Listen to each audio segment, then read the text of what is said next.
hate karaoke. So do I. I am not a fan of it, but I feel like I've been forced into it so many times that that's why I don't go to bars anymore. It's just so terrible. Because you are a wimp. I've been bullied into it, and I was like, guess what, bully? I'm not going up there. And I stand or I stay in my seat. Well, I can get bullied into it still. Poor you. I need to work on that. Uh-huh. But that's also why I just don't go to bars. Wait, don't ask me. Who bullies you? Because you would never listen to me and go do it. This is why you don't hang out with your coworkers. Big sister, go do it. No.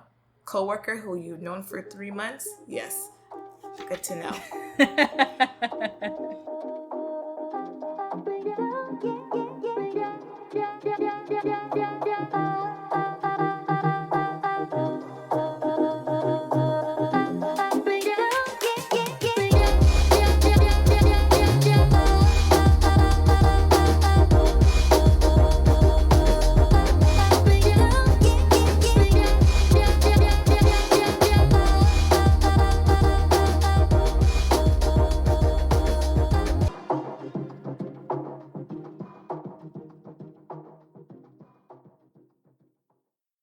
Hey everyone!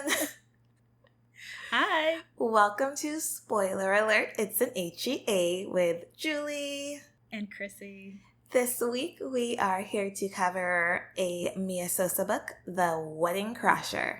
Very excited to talk about one of our favorite books. I think we're going to say everything's our favorite, but like literally we love it. I love it. There's not one part of this book that I don't love.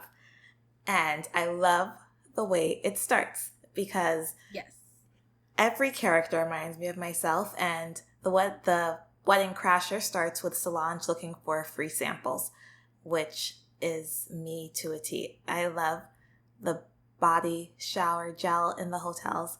I love the lotions. I will take all of them home with me.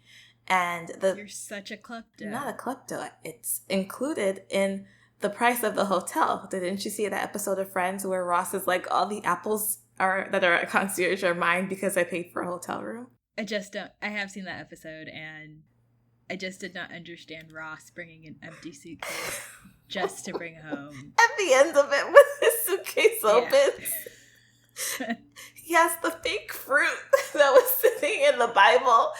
He's Jewish, and it's only the Old Testament or the New Testament, whatever it was. Yeah, it was the New Testament Bible. It was utterly great. Ridiculous. There's just it's just so not necessary to take the samples, but it is. C'est la vie. Well, so Solange, our main character, she is looking for samples because she's ashy, and can't be ashy, as well as a broom, because right now there's a wedding happening at the Cartwright Hotel. And she was tasked with getting the broom for the makeup artist to help clean up the wedding suite. And while she's on this journey, she is on the stairs and she sees the bride looking beautiful talking to a guy. And first she's like, oh, it must be the groom because, wedding day Natural bride. reaction. But it is not the groom. In fact, it's her friend, Tyler. And Tyler is saying, don't do it, Ella. Don't marry him. You don't love him. And she says, well, give me a reason why I should not marry him. And he does not give her a reason. He just kind of tells her, don't marry him.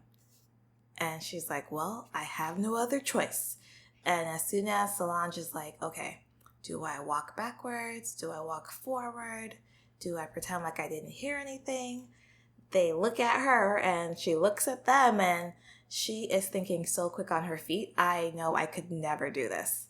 You could totally do it, but it would depend on the situation. In this situation, you would probably clam up and then I would just laugh because I'd be like, oh, y'all are messy.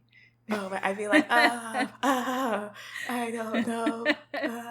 Well, Solange I would laugh and say, good luck.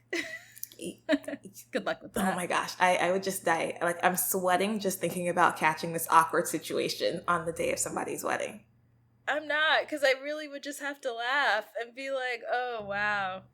Okay, girlies, we're here. Oh, well, Solange is quick and she says, "Oh my goodness, getting some moments before you get married. You guys are a lovely couple. I'm so excited for you guys to get married." And, they play it off because you can't admit that you're in love with somebody else on the day of your wedding. And Solange runs away. Yeah.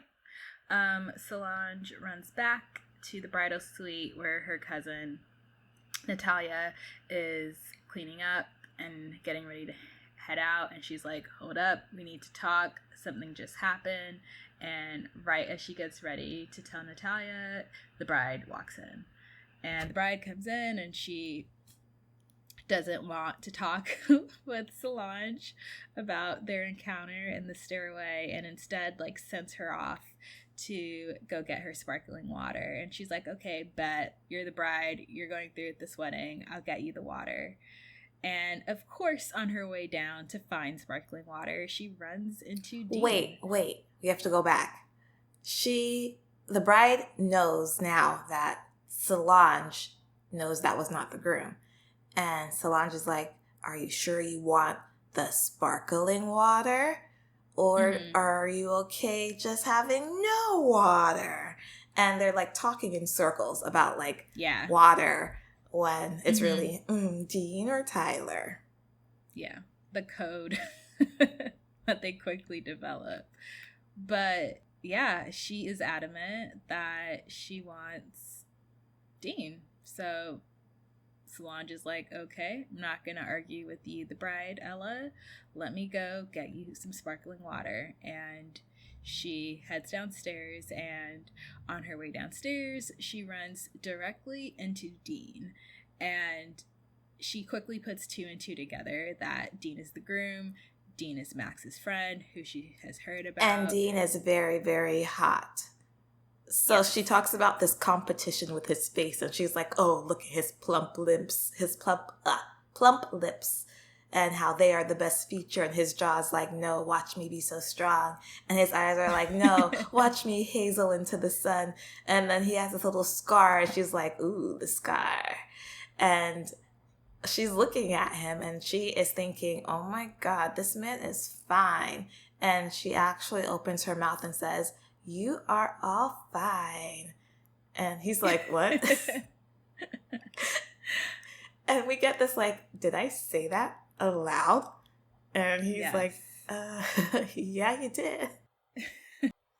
Solange truly voices her thoughts out loud, and I resonate with that. When I find myself in a situation where I am saying my thoughts out loud, and I thought I said it in my mind, I literally die a little bit inside. I could never. I would lose my job.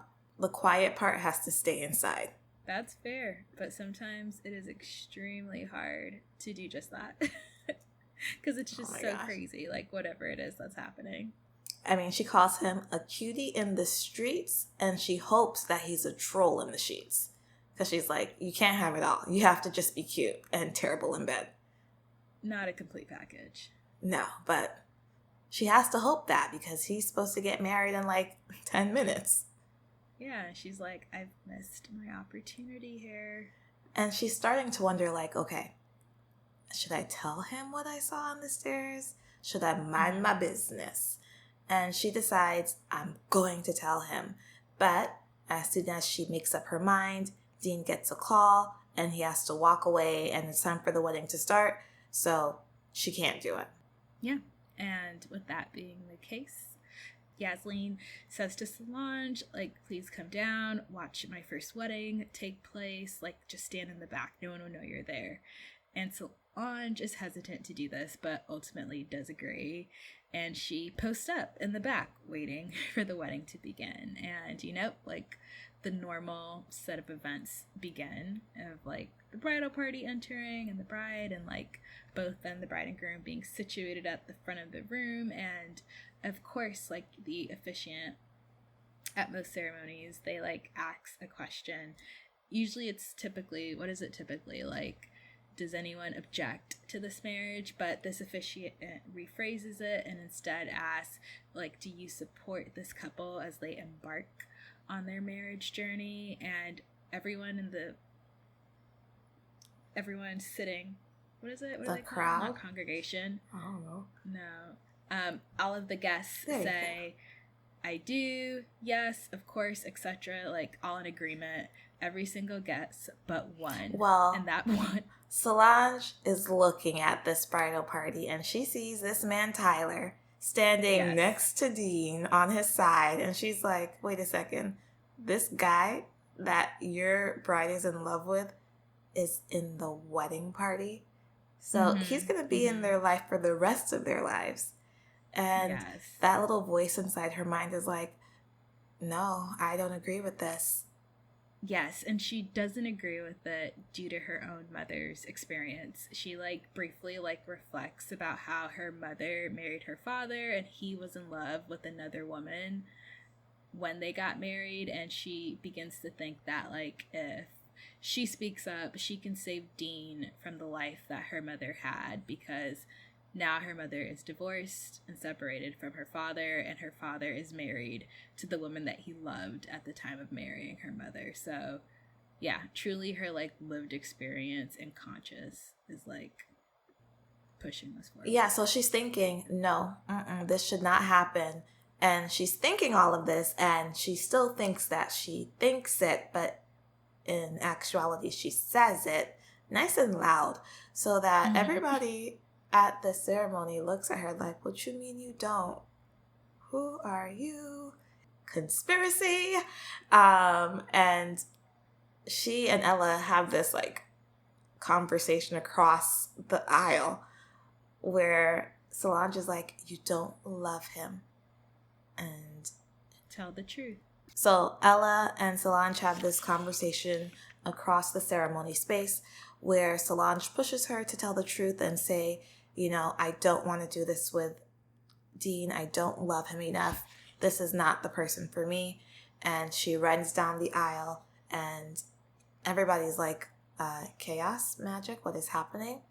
And they go to the back and Dean pulls Solange and says, well, tell me what you heard. And she tells him what she saw on the stairs, even though she wants to just crawl into a hole and not be a part of this situation anymore.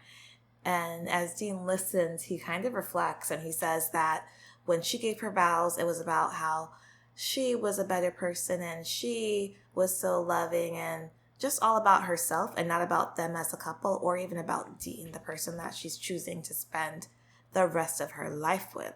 And after they finish chatting, Solange and Dean, he says that it was a marriage of convenience because they had similar paths in life and he has his 5 plans, his 5 steps for his life. So Dean's, like, very type A with how he's, like, planned out his life.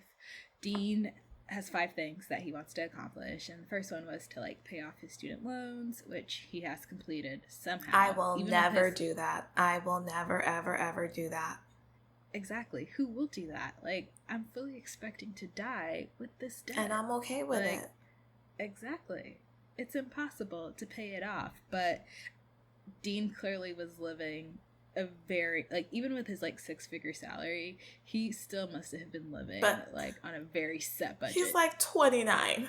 Yeah, and he has no generational wealth. Like, I just don't understand how he was living, paying off his student loan debt, and then his second goal, which was to purchase a home. Like, how did you save for a down payment condo in DC and also pay off your law school student debt? Like, maybe this is fictional. For sure, but we are reading fiction. I know, but it doesn't feel like it until now. But Dean somehow made it work. Like, he must have been making like 150. So, if you're making that much, I guess, like, if there's a will, there's a way. And clearly he planned and was very organized. Plus, he looked at his condo more like his, like, starter property. Like, you know, it's not the ultimate family home. And then his third goal was to find a partner and like form a power couple, and like he was about to achieve that with Elle. Don't give her a nickname, Ella. Sorry, he's about to achieve that with Ella, his formation of a power couple, and the fourth and fifth goals on his list were to make partner before 30 and to start a family, which he thought he was about to do. Yes. So now number 3 and 5 on his list are back up in the air. They are, yeah, he's in limbo there. So with his fourth item, making partner in his law firm before he turns 30, he's given this situation where the law firm he's been working for, they are looking at a new associate that's moving to the area. Her name is Kimberly. We like Kimberly. And they want her to join the firm. The only way he can make partner, it's kind of like implied, is that he has to convince Kimberly to join their law firm. And, you know, once she says yes, they will be like, okay, now Dean is truly amazing. Let's bump him up to partner level. But not just that. Like, they kind of like set this like 2-part goal for him, not just to get her, but to get her onto their team, but also to then get her dad's business. Because like he's like the general counsel at a very large like media group, and it'd be like a double win for Dean's career and the firm. Dean really wants to do this, but one of the owners of the company or the law firm, they don't like him for whatever reason, and they're like, oh, well, Dean just had a really rough week last week because his wedding was called off while he was at the altar.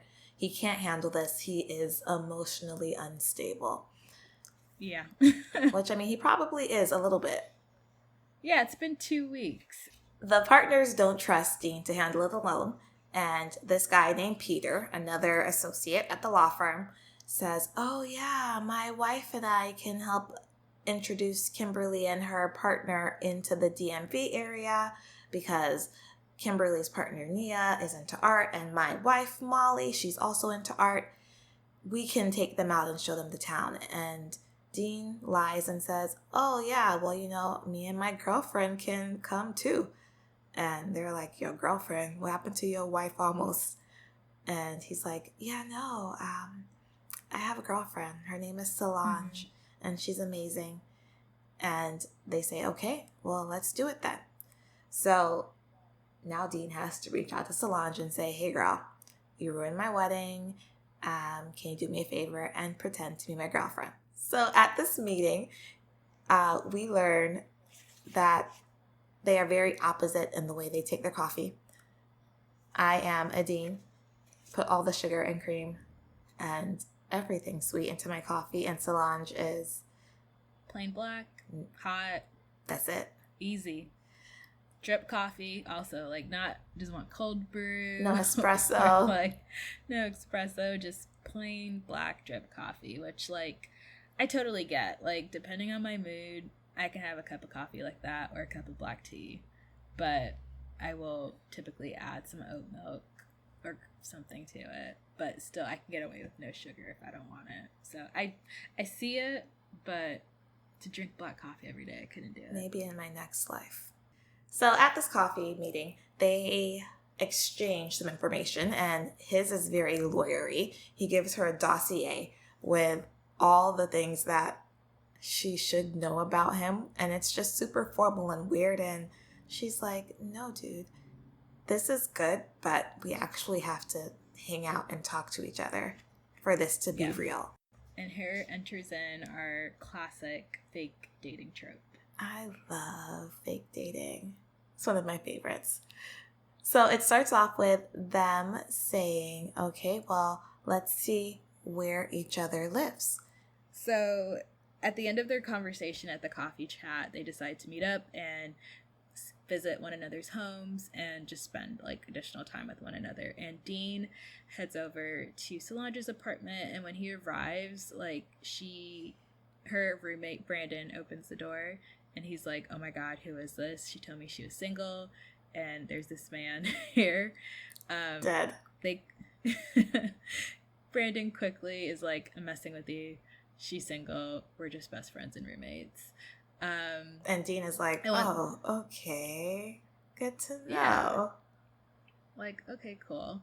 And then Solange walks in and immediately just like starts talking to Dean as if like he had been in the apartment. And when she doesn't say hey or hello to him, like that, like the lack of greeting immediately puts him at ease because he was extremely nervous about this fake dating that they were about to enter into. But the fact that she was casual with him, he was like, okay, like this could work. Like our fake dating trope could move forward. And with this part of the book, I thought this is like literally like how our family communicates with one another, but also other people that come into the home. Like someone typically won't say hello to you. They'll just look at you and like just start talking. Because like what's the point of greeting one another so formally? Because like it's just a casual setting. And even if we don't know you, that's still how someone's probably going to speak to you. They're just going to ask you a question or say something outright to you. So I totally see how Dean was like immediately comforted by that fact, but also like slightly put off by it because like he just wasn't used to it. They decide the plan for the night is to go hang out at the bar, Brandon's bar, the roommate. And then they're going to go tour Dean's place after because they live in the same neighborhood-ish. So they go to the bar. And Dean is like, I'm only drinking water. And Solange looks at him and she's like, this man is as stiff as a board. We need to loosen him up. And she sees this couple sitting down with like lots of empty cans and glasses. So she says, come on, Dean, let's go pretend we're a couple and try it out on them. And they walk over to this couple and things are going really, really good. The guy says, I'm going to go to the bathroom. And now it's just Solange and Dean and the lady. And the lady says, so, hey, you guys want to get out of here and have some fun? And Dean is like, what is she talking about? He's just lost. And Solange is like, oh, God, they're swingers. And they're inviting us to go out. And when she realizes it and she puts it all together, Dean is like, wait, what? Oh, my God. And she's like, oh, thank you guys for considering us. But no, our relationship is too new. But, thanks anyways. And she saves them. She does. Get away from He would let them drown. He would not know. He doesn't know how to wing it. He's not a good liar. And no, he cannot wing it at all. Oh my gosh. He reminds me of my friend, my partner in crime that I've chosen. I'd be like, dude. Get with the flow. Come on. So they leave the bar and they head over to Dean's house and they're walking. And on the way there, Solange gets a call because Brandon forgot his key. So she has to go let him into the apartment and they head different ways. Now, the first event for work where they have to do their fake dating in real life is them going to one of our favorite restaurants in DC, Rasika. Yes. Such a fantastic Indian restaurant. The food is so good. What is that crispy spinach dish called? It's palak chaat. Oh my gosh. You're obsessed with it? Minus the coriander, if I can get the cilantro off, I would just devour it all. But cilantro is a required herb for life. You really got to get over it. I can't. It makes me feel itchy. I feel like I'm allergic. You're not. Probably. So in the book, they talk about like how you really need a reservation. And I don't think we've ever gone there without a reservation. Yeah, we have. Except for, I think only one time we did not have a reservation, but we got there like right as they opened. And they were like, you have to be out of this table by like 6:30. And we were like, bet, this is what we're ordering. Hour and a half. Eat. In seats, order the food, out the seats. Yeah, it's completely doable. And still it's so enjoyable. It's an enjoyable place to be. Like, I love Indian food. Good. Atmosphere's good. Drinks are good. The mango lassi was delicious. I'm getting hungry now. Yeah, God. And it's too late to eat. I'm on a water diet for the rest of the night. The dinner with the 6 people, Kimberly and Nia, Peter and Molly, and Solange and Dean, is kind of awkward because it's Peter. He's trash. He's a terrible person. And he spends half of the dinner trying to catch Solange and Dean in a lie instead of wooing Kimberly to come work at their law firm. Absolutely a terrible person and clearly bad at his job too, because you can't even follow through with the assignment. Absolutely not. And even Dean realizes this. He says, why would this law firm choose these 2 white guys to help convince this black girl to come work for this law firm? Like, exactly. Look at your audience. And Peter is literally living in his own delusional world where he's like, everyone loves me. It's fine. I went to Harvard. Because Molly You have to say, I went to Harvard. That's how you have to say it. Because, when he said, I went to Harvard, Molly was like, here are my underwear. Here's my ring finger. Marry me. And that's 5'6". That's it for the rest of his life. So Kimberly is kind of giving like meh vibes after dinner is over. Like, this was nice. Thank you guys for entertaining me.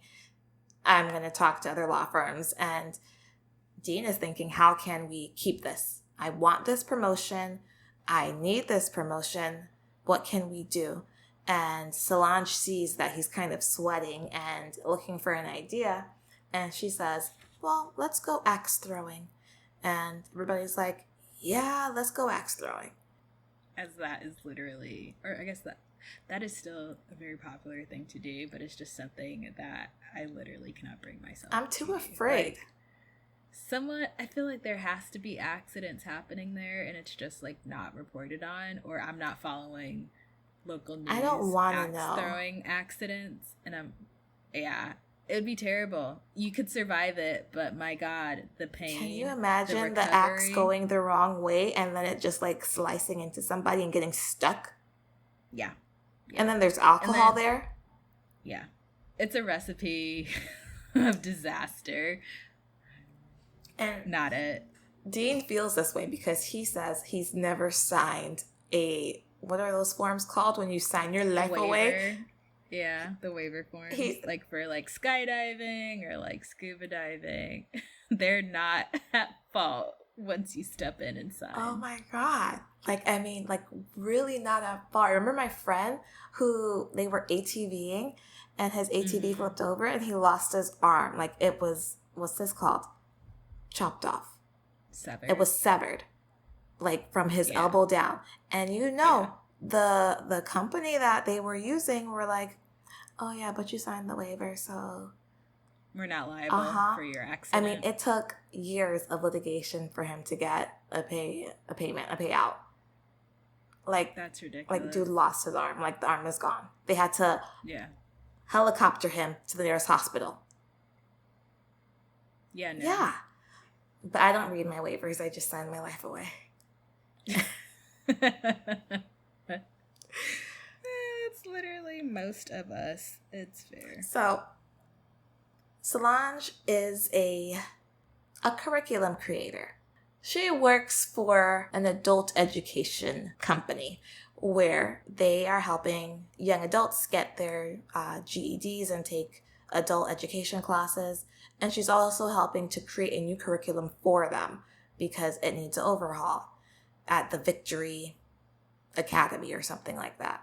So Solange, at the end of her day at Victory, is approached by her boss, and he offers her a job. He says that, like, they have a current administrator, Miss Dottie, who is going to retire, meaning that there'll be room in the budget to bring her on full time, and basically they really need Solange's energy there at Victory. Like, she brings an excellent set of skill sets to Victory, and they think that this would be great, like, to have her on board their team.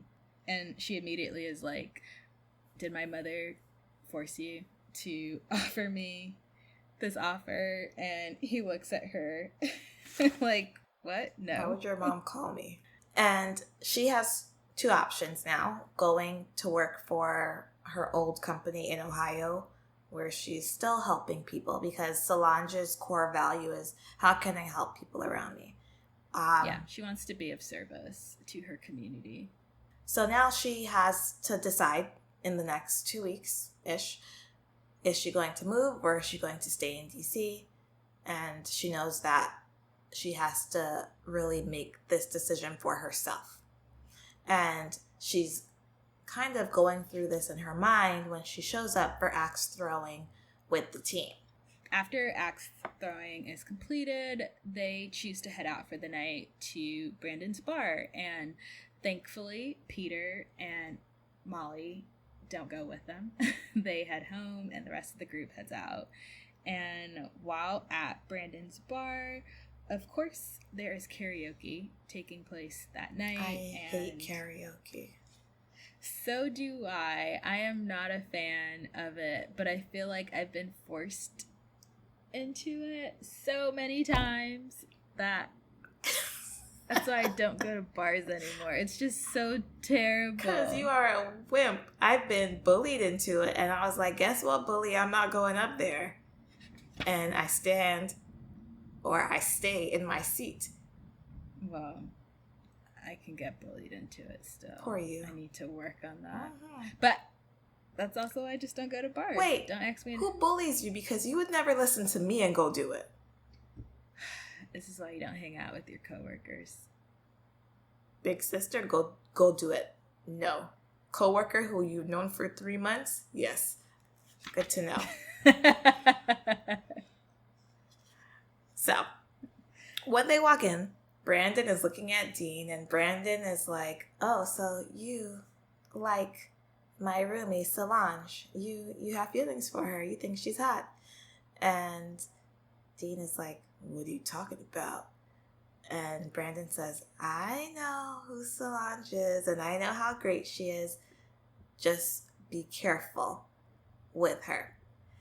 And they go into the performance area, and the girls, all three girls, Kimberly, Nia, and Solange, perform a song by Ariana Grande, and they dedicate it to him.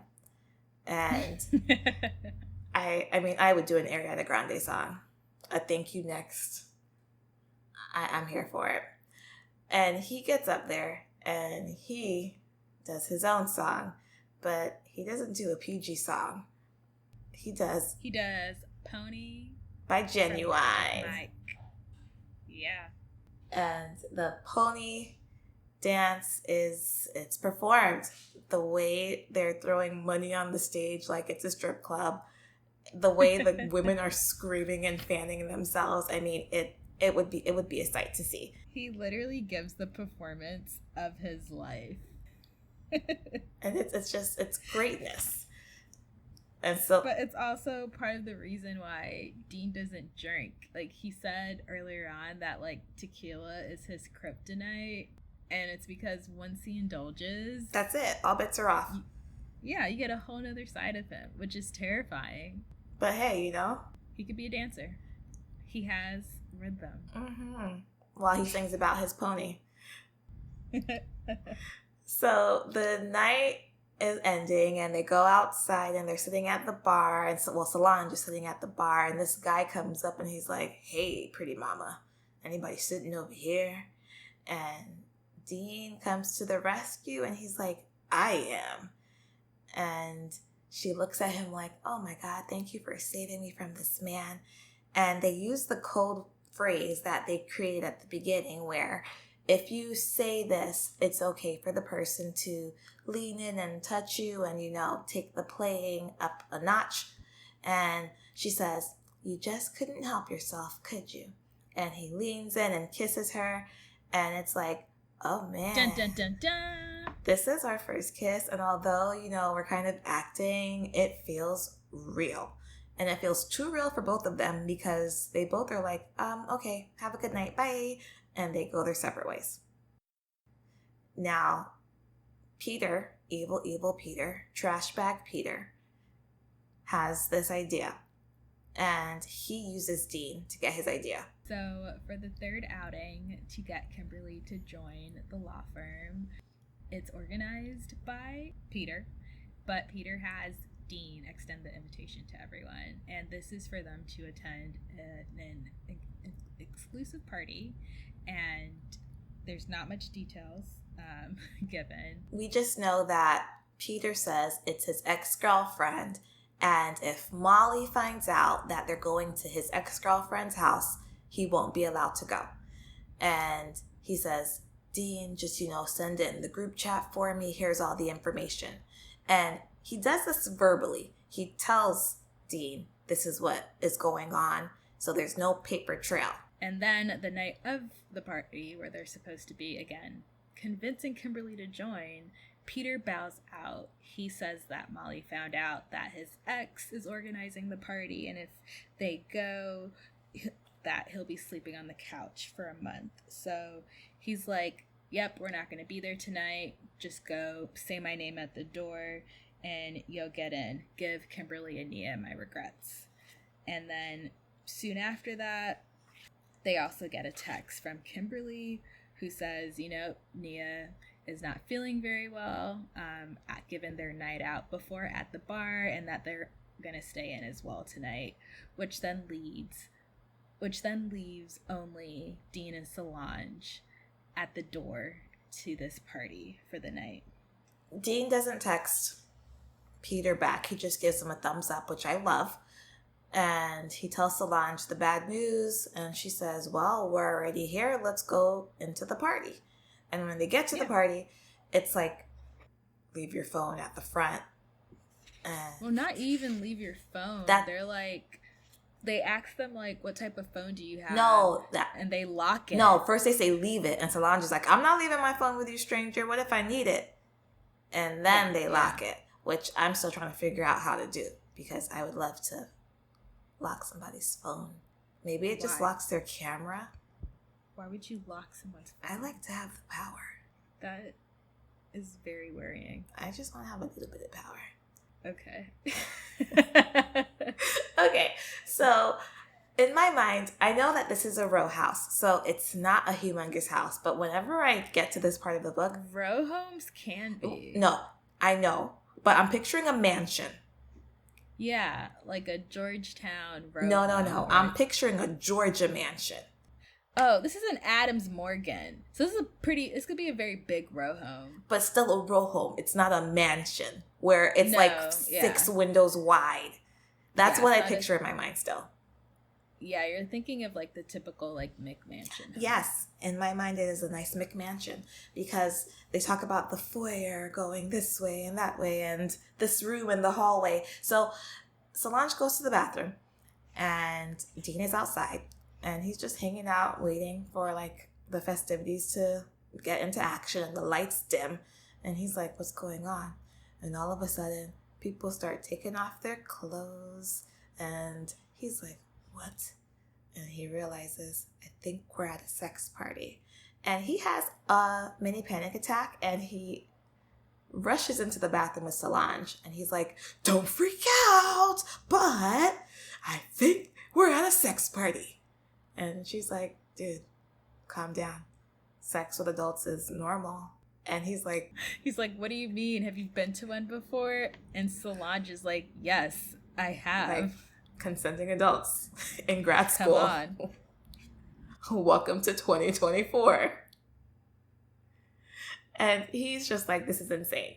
So she's like, there is something freeing about being at a party like this. And he's like, wait, do you want to stay? And she's like, well, I mean, if you want to stay. Yeah, stay for a little bit, walk around. And they... See, in my mansion mind, they walk the halls of this mansion and they get to a room where in the center of the room, there's this woman with two men and they're pleasuring her, and Solange's feet start to hurt. So she leans on Dean and they're getting very close and they are about to kiss. But then some loser who will he is never invited again. It will never be well with him. They scratched him off the list. You sex party? No, sir. You are off the list. But like, dude, you walked into the wall switch. How? Like, how? Well, it was a dimmer. So he, like, hit the dimmer and all the lights turn on. Mood killed. And they leave. Yep. And as they are leaving the party, as fate would have it, Solange gets a phone call from her cousin, Natalia. And Natalia is in labor. So they have to head to her as Natalia's husband. Paulo is currently traveling for work. And they go over to her and get her into the car and immediately head to the hospital. But on the way to the hospital, Natalia's like, I need you to put on the electric stimulator. And they're like, why? Like, why do I need this? And it's basically just so that, like, she can have someone share the contraction pains that she's having. Like, it was a part of her birth plan for Paulo to do that. I've been trying to figure out if this is a real thing because I cannot find it anywhere. I think actually, it has to be a real thing because I feel like whenever you, like, watch those, like, Good Morning America clips where they're like, how to make partners more in touch, like, with what their fellow birthing parent is going through. And it's like, try this thing, like, to stimulate contractions, or try this thing to stimulate period pain. Yeah, but I feel like I've never seen... I Googled it and I could not find it. All I see is, here, put a watermelon on your belly, man. Here, put cantaloupes as your boobs. Now try and pick something up. That's not enough. I literally need him to put this on so I can zap him and be like, yeah, how many of these do you want? Zap again. Yeah. We need to do some more research here to figure out. We have time. We do. So they get Natalia to the hospital and she gets all checked in, and as they're sitting there, you know, waiting to hear more, in walks all of the family. And all the HEAs start to arrive, and they bring food galore into the waiting room. And they're like, ooh, who's this, Solange? And she's like, oh, this is Max's friend, Dean. My friend, too. And they're like, oh, no, Dean, the poor baby. You're the one who your wife left you at the altar. And they're like, subtle mom. I think that was like Lena's brother. Yeah, he's like, yeah, good job, mom. So frustrating. I'd be like, oh no. Like, cringe. Yes, that. I'm that Dean. I'm the one who I was supposed to be married and now I'm not. They're all there hanging out, and Dean is enjoying himself because he has never been in a big family situation like that. It was just him and his mom growing up. And he is like starving for this big family feel. For the love and the affection that her family is offering to him, even when they could just ignore him and be like super focused on the baby that's on its way into the world. And I love the fact that Natalia's mom, instead of her like rushing to the hospital, she's like, I have to put on my makeup first. I'll be there. Don't worry. She said the baby has to meet me looking at a solid 10. Like the CEO grandma. Look at her. This is who she is all the time. So the baby comes. Sebastian. I was going to say Christian. No, I think the You're baby's right. name is So Sebastian comes, and now it's time for Dean to leave. And they walk out together, and they end up taking the stairs. And she makes a joke about how now you can, keep your distance because nobody's close by. You don't have to touch me. And he grabs her arm and he's like, do you think that I don't want to touch you? You think that I only want to touch when people are looking? That is not the case. And she's like, oh, he sounds real serious and hot right now. And he's holding her arm, and she turns around and he's literally right behind her. And she's like, oh my gosh, are we going to do this? Yeah. And he's like, come home with me, spend the night. And she is just about to say yes to him. But she's like, I have to go back. My family's upstairs. And her nosy mother comes to the stairwell and she's like, Solange, are you coming back? She's like, Yeah. And does her mom walk away? No, she stands there and waits for Solange to walk back up the steps.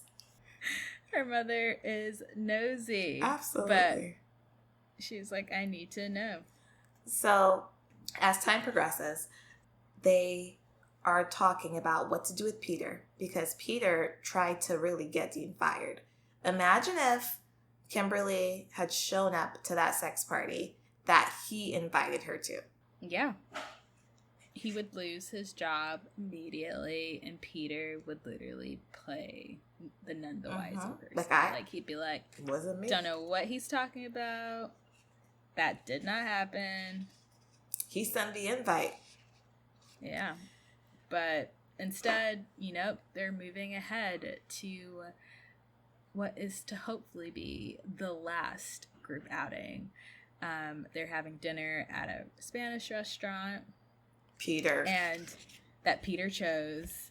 And immediately, Peter just starts off being a complete trash person again. And he's like, oh, you speak Spanish, right? And she's like, nope, Brazilians speak Portuguese. Different colonizers. Iconic. I loved it. Come back. Love. No notes. Dragged him in the most simplest, accurate way. Just 2 words. Different colonizers. Yeah. So they're there and they have a really long wait. The restaurant is swamped and they start talking about Brazilian food. And Dean is like, oh yeah, the HEAs, they make the best Brazilian food I've ever had in my life. And he's talking it up. And Nasty Peter is like, oh, let's go there then. And calls an Uber for all of them to get into one Uber. So they get in the car to head to the store. And Solange is texting crazy. Being like, everyone, I need you prepared on your best behavior. We can't let Dean down here. This is it, y'all. We're arriving. And when they get there, they heard the assignment, but they did not understand it well. No, because they cannot lie. The aunts like Dean can't lie. Oh, Dean, so nice to see you again. And it's like, can we tone it down a little bit, please? But literally Solange's mother's like, I'm a terrible liar. I can't do this. Don't ask me to do this. So she goes to the back. She's like, I know my limitations. I'm not going to hang out here. I'm going to just go in the back and get the food together. So everything is going okay. They are eating food and the meal is almost done. And knock, knock, knock. More family arrives, but this time it's family visiting from Brazil. Now, yes, they've arrived early. Surprise early.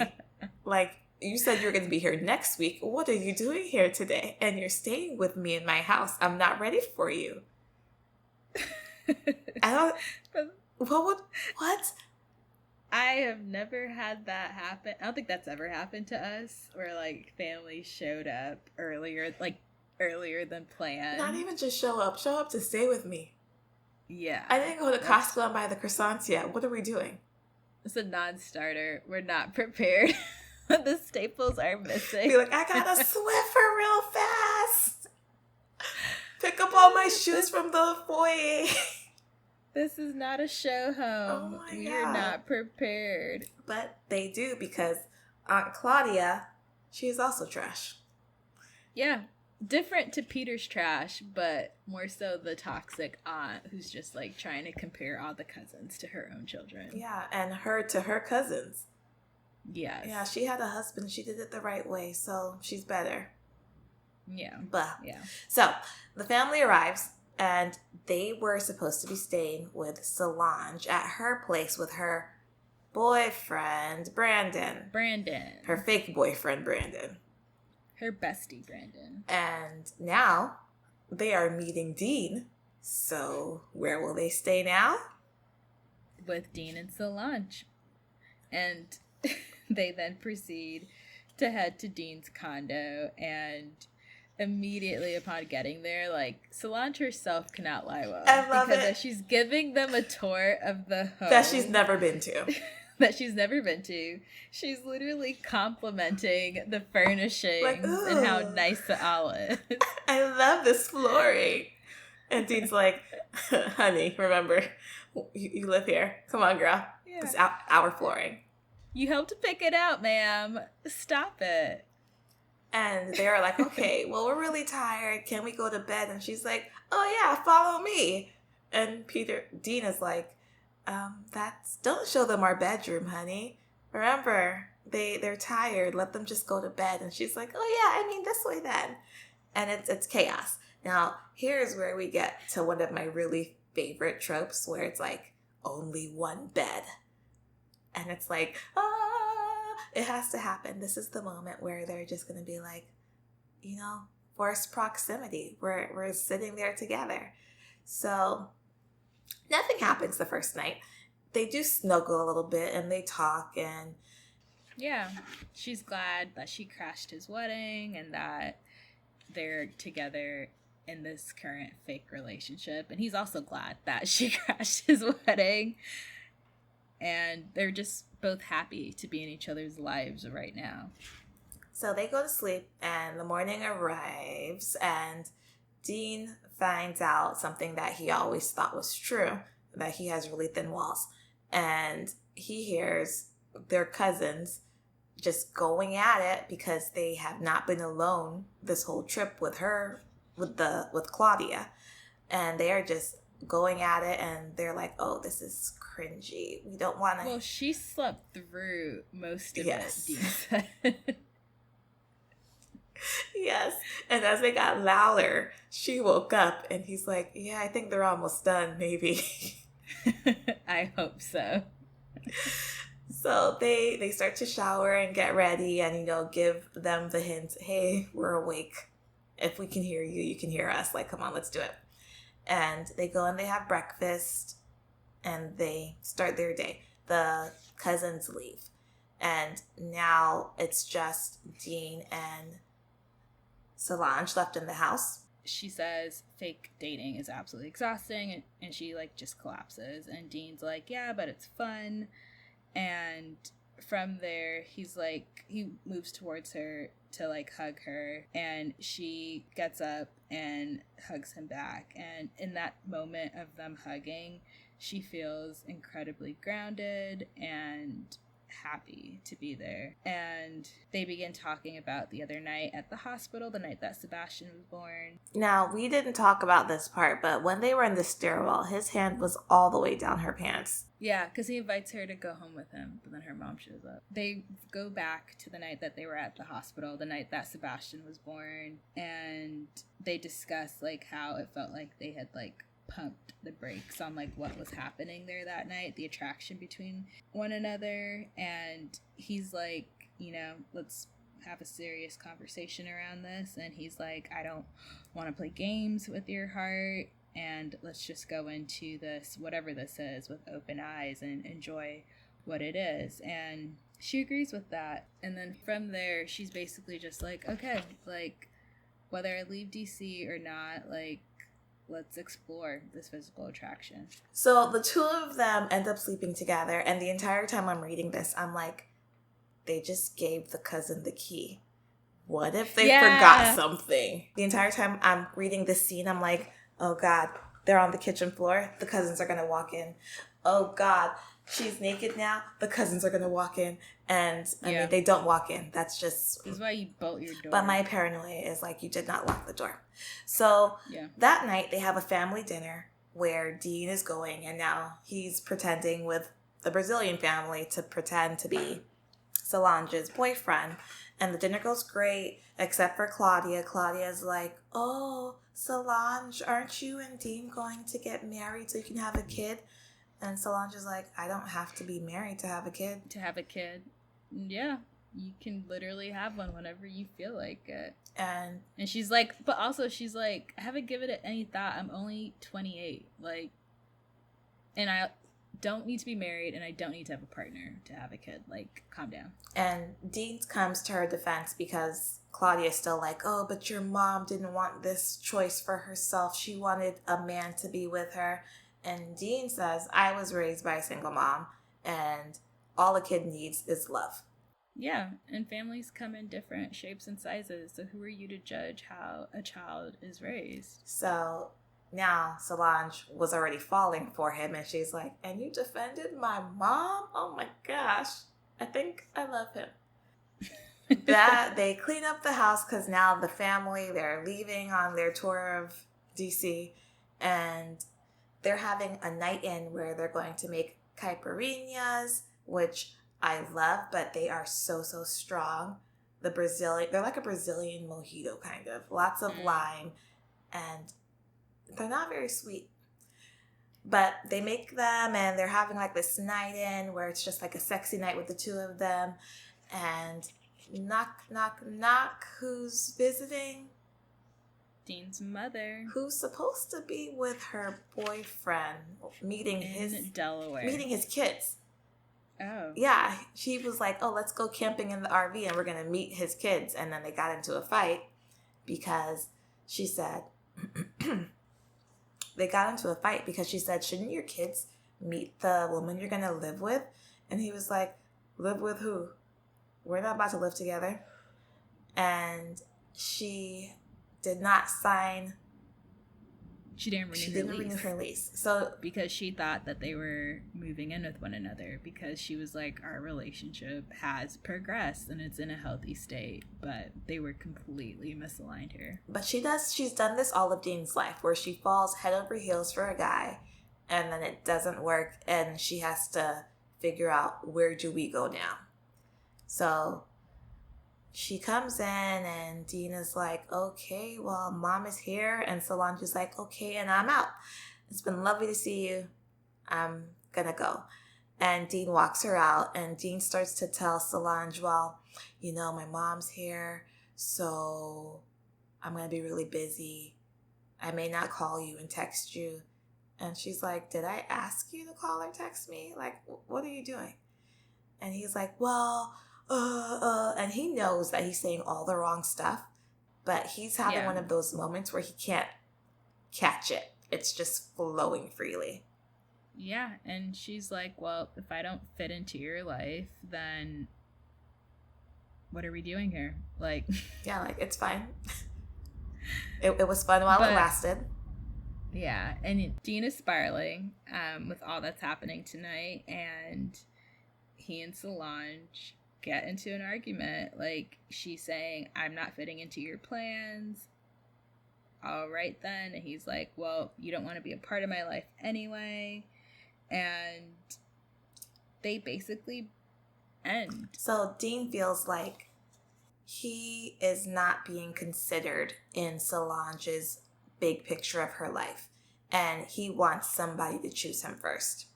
And she's not doing that because he has not communicated to her that he wants to be chosen by her. So they separate ways, and the next day, Solange realizes she doesn't have her birth control. She forgot it at Dean's house. So she texts him, I'm going to go over and grab it if that's okay with you. And he's like, yeah, my mom is there.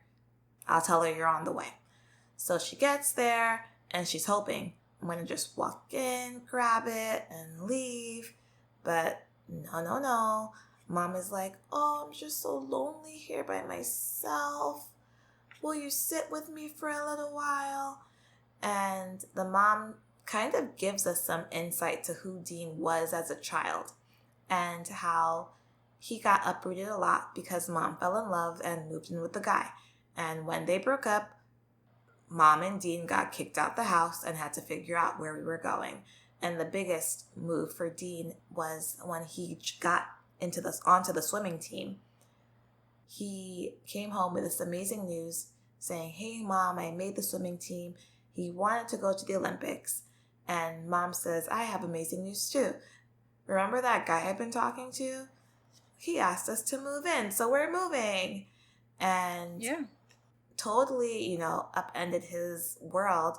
And when it ended, as they always end for her, he said in his heart, you know, like, I had to give up my dream for my future because mom fell in love again. And as usual, it ended the same way. So she tells us that Dean is afraid to love because she loves too easily. And how she's so lonely, she can't be alone. And Solange thinks to herself, well, you know who is really good at being strong and alone? Me. And the HEAs.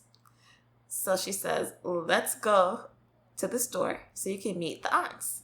Yeah. And they head to the store, and immediately the aunts are like, yes, welcome. Let's get you a drink and some food. And as they are settling in, unfortunately, in walks Molly and Peter. Why are they there? They're like, it's a mini date, and we just had to come back Go to work and like get some food. And of course, you know, they're chatting with Molly and Peter, all nice and respectfully. And then in pops up Dean's mom being like, oh, these are so good.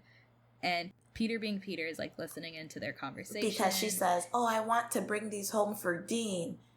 Yeah. And he's like, are you talking about Dean Chapman? I'm his colleague. And I'm like, no. That's literally what Solange is doing. She's like, they're not close or anything, Dean and Molly. Solange literally is doing that. Like, she says, Dean isn't close with Molly and Peter, so like... Stop talking. Yeah.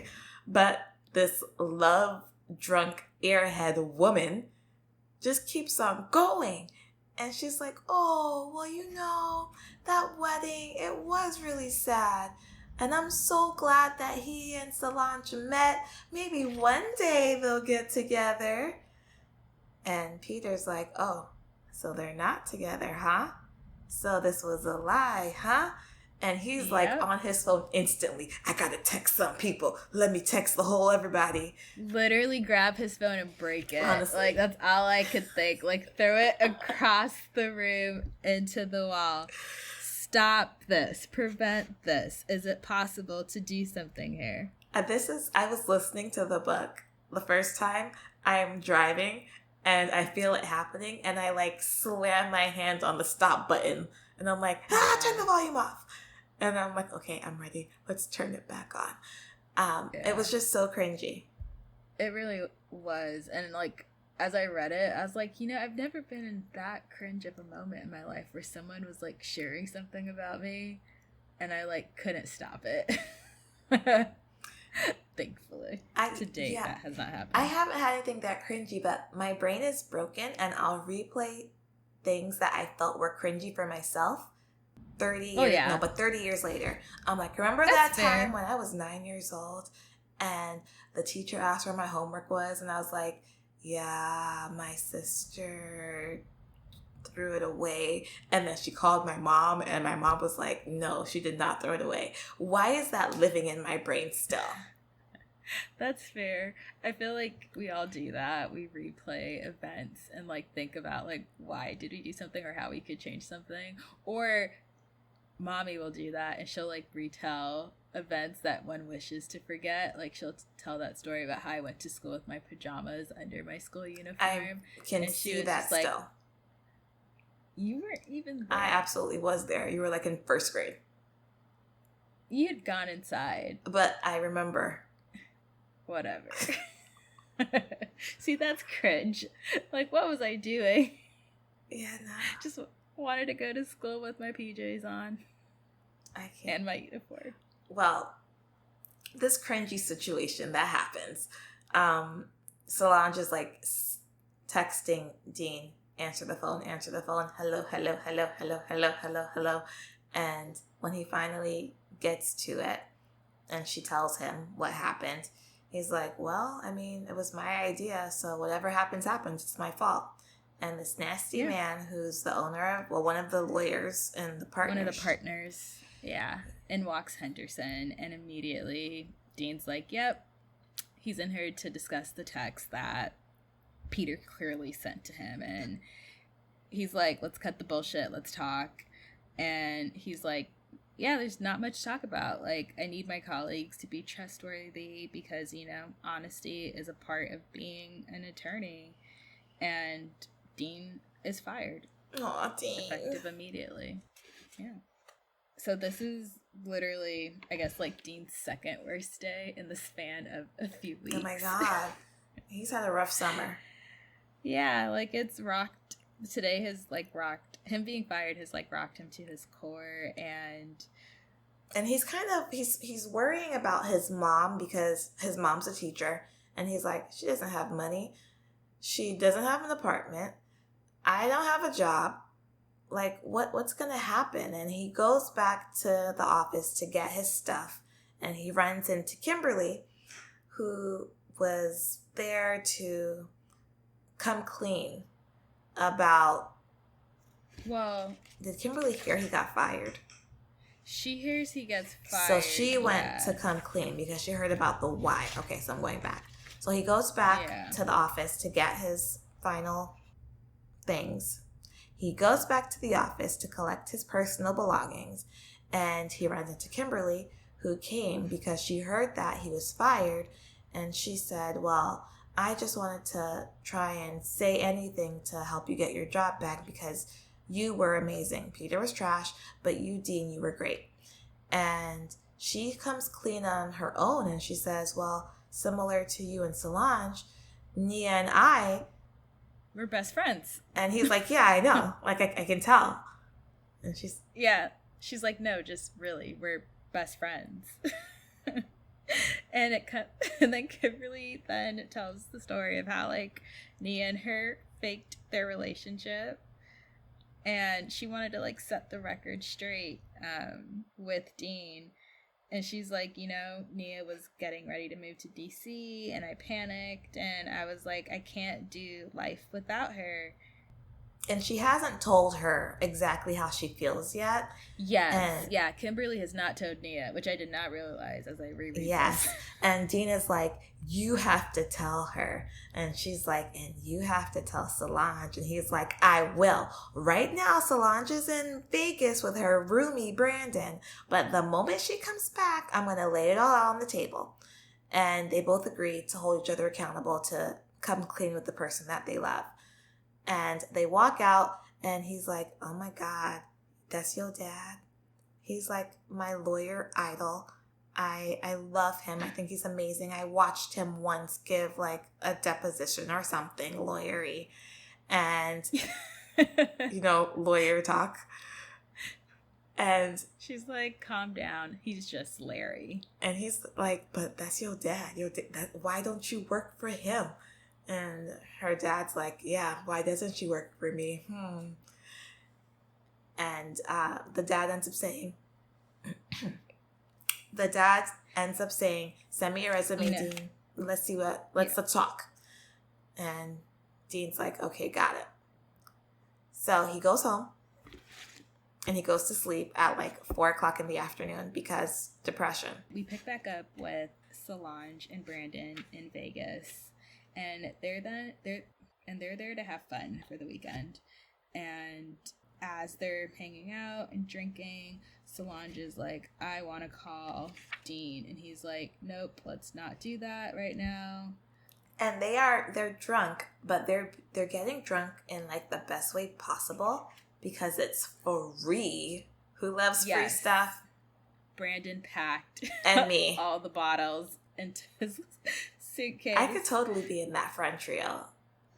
Julie, Solange, Brandon. Add yourself to it. I would. I love him. But they then are like reaching the point of becoming drunk or are drunk, and Solange calls Dean, and they have a completely incoherent conversation. Dean hangs up with Solange, and a few hours later, he gets a phone call from Max, and Max is like, have you checked Instagram? And he's like, you need to check Instagram, but hold on, I'll just send you the picture. And in the picture that is sent to Dean, Brandon and Solange are at a chapel, and they're about to get married. And this immediately freaks Dean out, and he's like, this is a joke, it's not real. And Max is like, you need to stop this wedding, you need to go to Vegas, we think this is real, like, come on. I don't think Max tells him he needs to go to Vegas. He lets Dean get there on his own. Because he's like, she's not answering the phone. I don't know what's going on. Okay, that's correct. And then he says, what should we do? And Max is like, me? I'm not doing nothing. The question is, what are you going to do about it? I'm just here for moral support. So Dean is like, I have to stop this because they have this pact where, you know, if they're both single at a certain age, they're going to get married. And I don't want her to marry him and make this big mistake that's going to be hard to undo. So he's like, I'm flying out in the morning. And he gets on the plane and he is sitting next to another terrible man. Yep. Airplane dude. Airplane dude has a middle seat that he has chosen. And Dean is like, oh, hey there, neighbor. Look, it looks like we're almost done boarding. Maybe, you know, nobody will sit there and we can spread out. Airplane dude, nah, I like the middle seat. And he's evil, a complete asshole. He's terrible. So Dean is like, what a jerk. And then there's a commotion up ahead and walk all of the aunts. They're back. They are here to stop this wedding or participate in the wedding.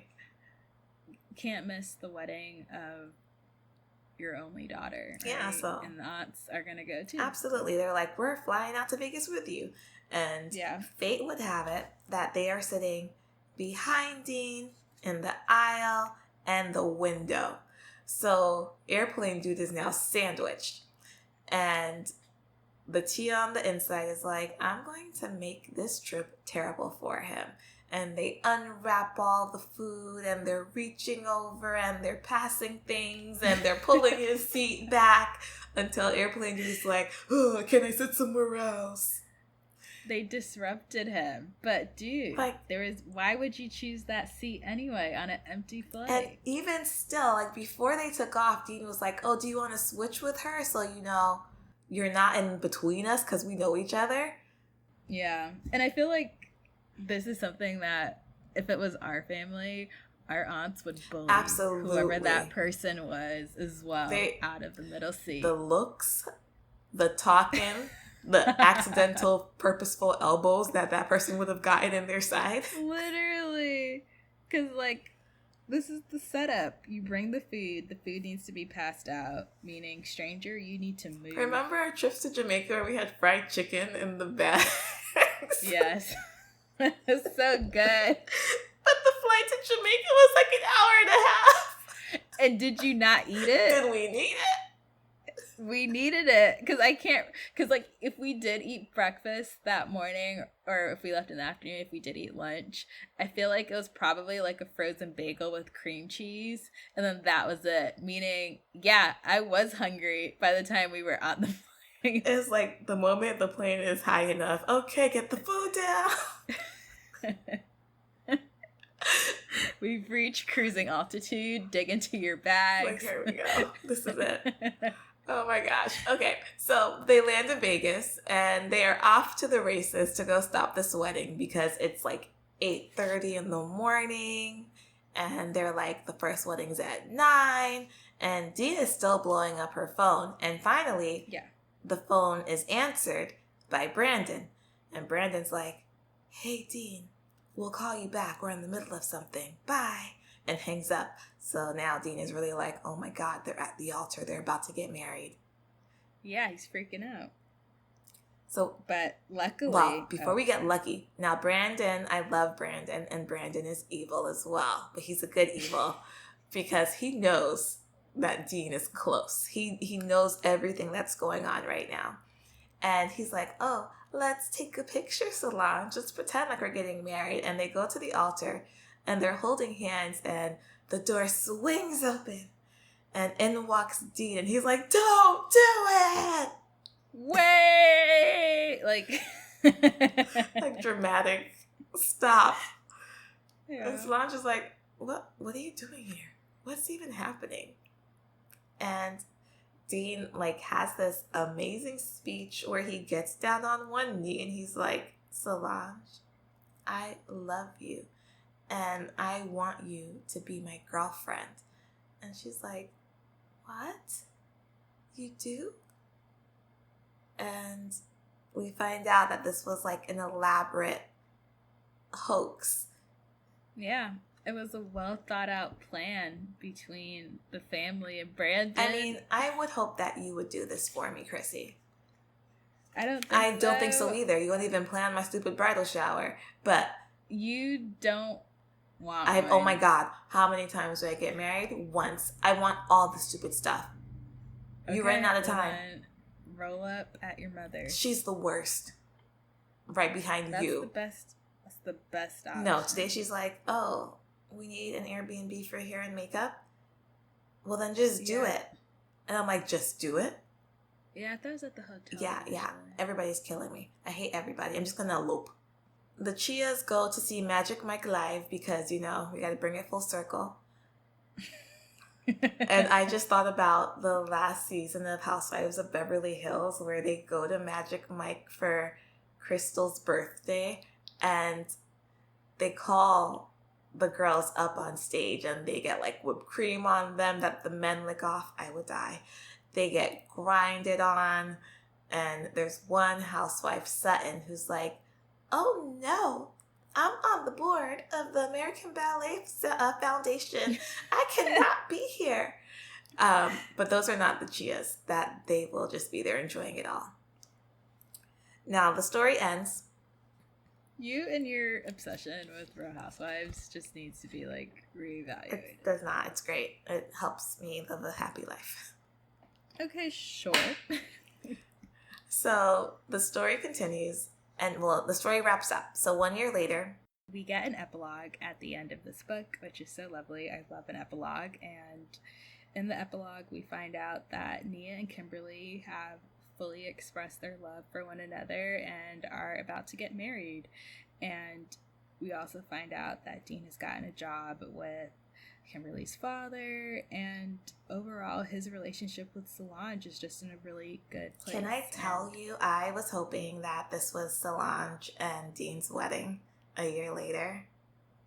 That would have been way too soon. No such thing as too soon when it's true love. Yes, but also, like, they had a lot of growing to do. You can grow while you're married. You can. But, like, him and her still needed to take a breath. Well, a breather. Dean is waiting for me. I would marry Dean. Plus, you would. Oh, well, that was our happily ever after. So who was your favorite character in the book? Ooh, okay.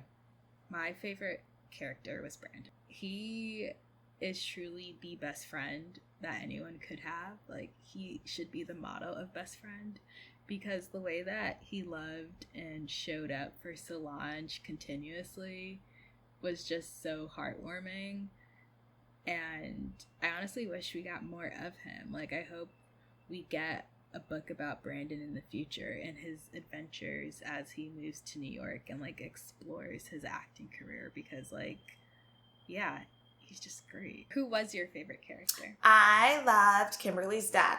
Now, at the end of the book, we really got to know him, but I loved the fact that he was like, come work for me, daughter. I got you, girl. His name is Larry. Oh, thank you, Larry. He was like, come work for me, daughter. I'll take care of you. And then at the end, when he knew that Dean was done wrong and he deserved some kind of revenge, he said, here you go, Dean. You can tell your old boss, no, we are not going to hire you, as like a little final up yours. So I loved Larry. He's a real one, because that is sometimes necessary. You gotta do that. Just got to. Which character did you like the least? Obviously Peter. He's just evil and racist. Yeah. Like, not one good quality. He went to Harvard. That's it.